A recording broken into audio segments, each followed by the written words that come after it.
How are we doing as a state? Do we have more cases that we're going to learn about today? We're going to learn just about every day that we have more cases. The reason that we are taking the aggressive steps that we are taking in this is that we expect to see more. And our goal is to make sure that we have the capacity in our healthcare system to protect those that are the most vulnerable and are the most sick. But let's expect to have more. We're preparing for it. We as a people are going to be ready for it, and it's why we are taking the steps that we need to take to ultimately protect each other. Are we overreacting? No. What we're faced here is a virus that is spreading all over the world. And while 80% of folks out there are going to be just fine, the most vulnerable among us appear to be very vulnerable to the coronavirus. We're fighting here for our parents and for our grandparents. And yes, what we are doing here is putting the lives of our people over our economy. And I understand that the orders that I've had to make, being a governor that wanted to create more opportunity, more educational opportunities, have meant small businesses closing, have meant kids that aren't in class. It's just how serious this is. But with that, I want to say, as long as we all do our duty, we're going to get through it together. We have to continue to ask these questions after a situation like this happens to make sure that those who say they're looking out for us are looking out for us. Are you confident at this point that you have done everything you can to lessen the spread and be prepared in case there is a spike in cases? Well, we work every day to make sure that we are taking every step that we can. And as you've seen, we have taken more and more steps each day. And that's what people can continue to expect. What we have to do here is all of us internalize this as our duty to our neighbor, our duty to the Commonwealth, and this is our patriotic duty now. And it's a duty like none we've ever seen before. It's about distancing ourselves from others, which is difficult. But it is now our patriotic duty to stop the spread of the coronavirus, which means not going to crowded places. So if you are the one business where others have closed their doors and you are creating a crowd, what you are doing is contributing to the spread of the coronavirus, and you're not honoring the sacrifice that our school children are making, that our parents that are home are making, that so many that have lost their jobs are making. We've got to all do this, all of us together. We've heard you talk about that for the last week now, and people doing their duty. But are you confident that your administration and those who are responding to this have responded and are prepared in case there's a spike? Well, we prepare every day. That's the thing. The more we learn, the more we do. And every day out there, we take an additional step. Yesterday, we took steps about forward-facing businesses. The day before, we took steps about restaurants and bars. We're asking all our healthcare facilities to end elective procedures by the close of business today. And the reason for that is we want to be prepared if and when the spike of cases happens, and it'll happen. We're trying to lessen it, to make sure that we have the healthcare facilities to address it. We're working with the National Guard and emergency management to be able to do things like pop-up hospitals and tents. We are planning every day. It's all I'm doing every day to make sure we're protecting people. But every day, we're trying to find new ways to do it. You've asked people to take these steps, and most people appear to have been taking these steps and following those orders. But what steps in particular are you and your administration doing as far as requesting federal resources? What federal resources have you done? And what are you doing, especially for the smaller hospitals and the rural hospitals, to make sure they're prepared because they may see mass numbers of people they're not used to seeing? Well, we are working with the federal government. We've requested the small business loan for our small businesses from the Small Business Association. We are asking for the passage, and I believe it was potentially being voted on right now, of the congressional bill aimed at the coronavirus. That will have significant additional funding in Medicaid that's going to help our rural hospitals. We're working with them and their local health departments to make sure that they are ready. We are planning with everybody out there to make sure that we're going to have every resource available. None of us know exactly what the surge of cases could be because none of us have ever lived through anything like this before. So there's not a game plan that's written up for it. And each of us are just doing the best we can every single day. I can tell you we've taken some of the most aggressive actions in the country, and we're going to continue. Can you tell me how many respirators that your administration has requested from the federal government as backups or mobile respirators? Well, we request respirators. Hospitals out there are requesting respirators, and we have told everybody to get the equipment that you can get, to work every angle that you can towards that. But more than just making the requests, we have to use wisely what we get. We're hoping on the testing area in the future, and we're working as hard as we can to make it the near future to have mobile testing sites where everybody who wants to be tested can get tested. But until we are to that point, just like with what we call PPE, and that's the protective equipment for our healthcare workers, we're making sure that we are using our existing resources and what we have on the ground as responsibly as possible. And Governor, I don't mean to sound disrespectful or frustrated. I know there are people who are in much worse situations than I or you are in as we go forward. But over the last week, you've been asked several times in news conferences for specific numbers. I've asked you for specific numbers of pieces of equipment, Chris, and we've not gotten Let's that. stop right there. We're in a state of emergency. Everybody is doing the best they can. We all have a responsibility to stay calm and understand that all of our groups are doing the best they can. To give you the numbers you're asking for, I would have to pull people off the front lines of fighting this virus, and I'm not going to do that. We've got people out there that are working as hard as they can. I'm going to honor their work, and I'm going to make sure that we're not pulling them off to collate a number. Are you confident that they're asking for the proper amounts of things that they need? We're asking for as much as we can possibly get. And that's the thing. Right now in the nation, we don't have all the resources that we need. Remember, this is a virus that didn't exist until 3 months ago. So we're all working, and we all got to stay calm. And we got to realize we're going to get there. It's going to take us a little bit of time. And until we do all these aggressive steps we're taking to protect those around us.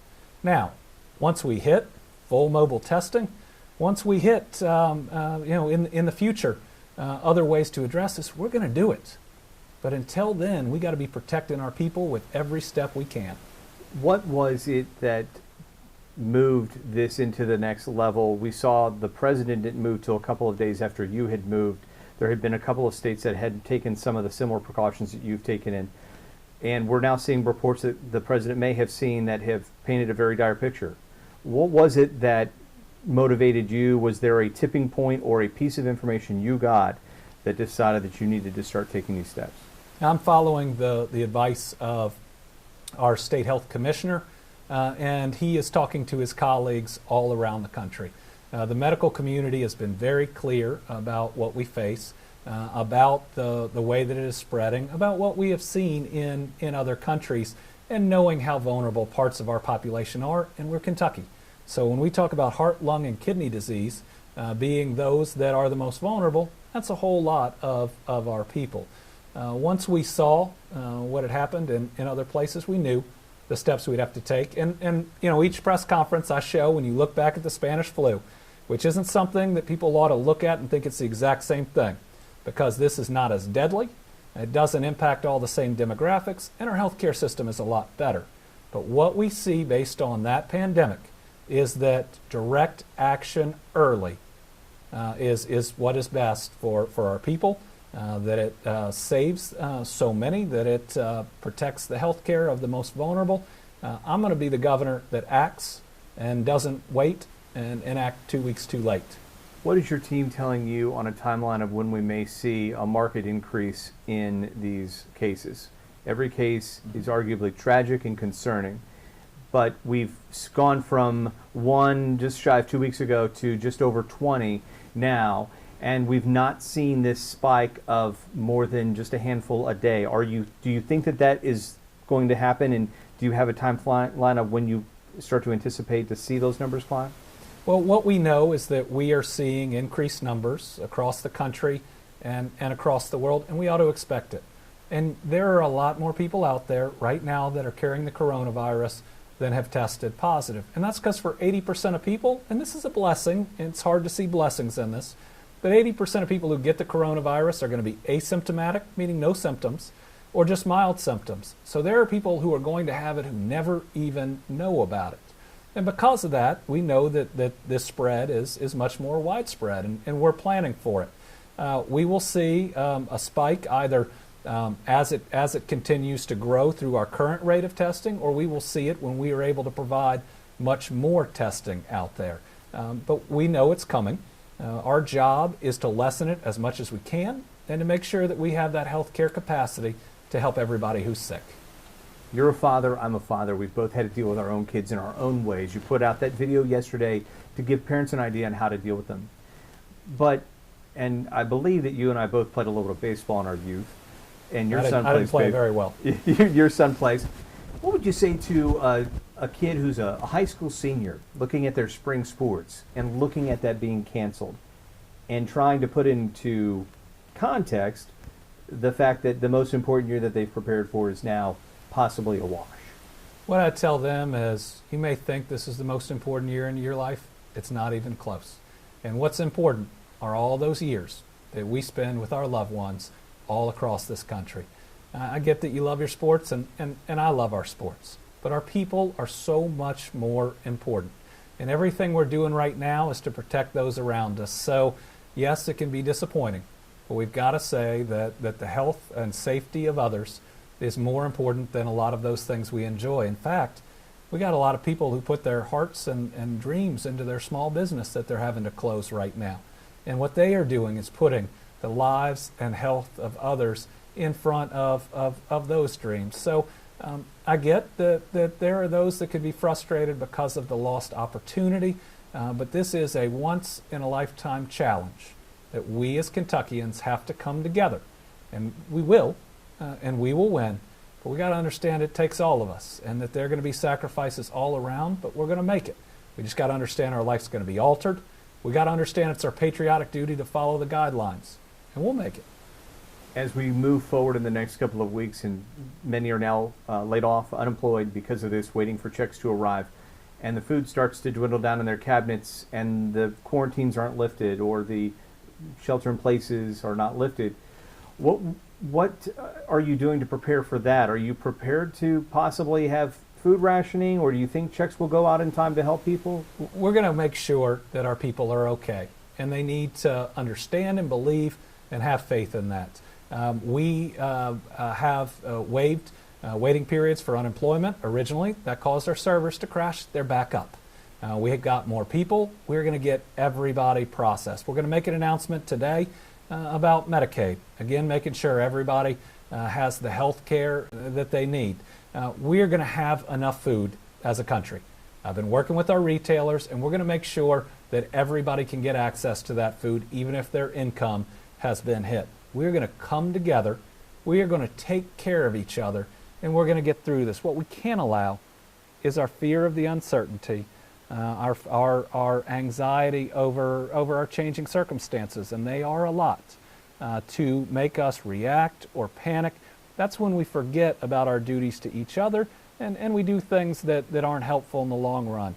We'll beat this, and none of us have ever seen this in our lifetime. We'll beat this, and then we will rebuild. We will rebuild for everybody, and we're going to make sure at the end of this that we can make everybody as whole as we can. And we don't know what that looks like right now. I will admit that. But I'm going to work my hardest every single day to make sure we do. You took the job that requires the toughest of decisions. You've talked about that from the podium during your daily briefings. How confident are you, or have you had your moments where you've wondered that when this is done, you'll be able to look at Andy Beshear in the mirror and know that you did the right thing? I know I'm doing the right thing. Doesn't mean it's not hard.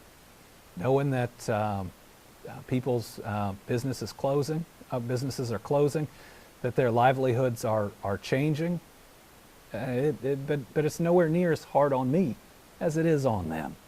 That we've got people out there that we're asking to make such a change and such a sacrifice, and we got to honor that. And the way we honor it is to make sure that we're not going out and violating those guidelines and spreading this coronavirus. So for that person that doesn't know where their paycheck's coming from tomorrow, we're going to help them out of state government. But don't do things that frustrate that sacrifice and that might make it last longer. I know I'm going to be able to look back and look in the mirror and know I did what I had to do, and did what I had to do to protect people. Now, when people look back in time, they're going to be able to judge decisions based on the end.